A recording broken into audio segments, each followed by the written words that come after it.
दिल्ली के बाहरी इलाके में एक पुराना मकान था जिसे हाल ही में एक अकेली लड़की नैना ने किराए पर लिया था। सस्ते किराए और शांत वातावरण ने उसे आकर्षित किया था। मकान के मालिक ने बस एक बात कही थी, बरसात में नीचे वाले कमरे में मत जाना। नैना ने हौंसते हुए सिर हिला दिया। उसे लगा जैसे ये कोई पुरानी बकवास है। भाग 1। अजीब शुरुआत। जुलाई की शुरुआत में जब तेज बारिश शुरू हुई तो घर की दीवारों में सीलन उभर आई। लेकिन सबसे अजीब बात थी कि वो सीलन एक शक्ल जैसी लगती थी, जैसे कोई चेहरा। नैना ने पहली बार उसे नजरअंदाज किया।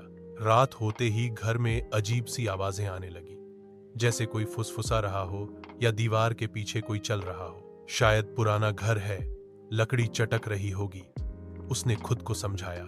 तीसरी रात जब बारिश तेज हुई तो सीलन की वह आकृति और गहरी हो गई। अब वह साफ दिखने लगी, एक औरत का चेहरा। उसी रात नीचे के बंद कमरे से दरवाजा खुद खुलने की आवाज आई। नैना डर गई, लेकिन टॉर्च लेकर नीचे उतर ही गई।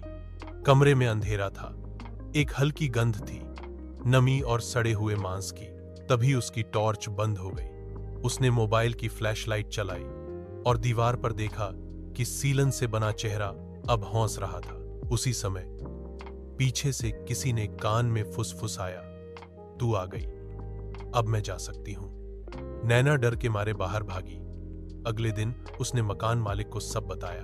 मकान मालिक ने चुपचाप एक फोटो दिखाई, एक लड़की की, नाम था समीरा। ये मेरी बेटी थी, बारिश की एक रात नीचे वाले कमरे में फंस गई थी और दरवाजा बंद हो गया, दम घुटने से मर गई। अब हर बरसात में उसकी रूह सीलन के साथ बाहर आती है।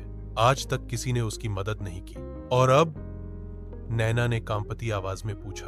अब तुम्हें उस कमरे को फिर से बंद करना होगा, पर ध्यान रखना, जब तक उसकी रूह पूरी तरह न निकल जाए, दरवाजा मत खोलना। अंत उस रात नैना ने नीचे जाकर दरवाजा बंद कर दिया। लेकिन हर बरसात में अब भी वह सीलन उसी चेहरे में बदल जाती है।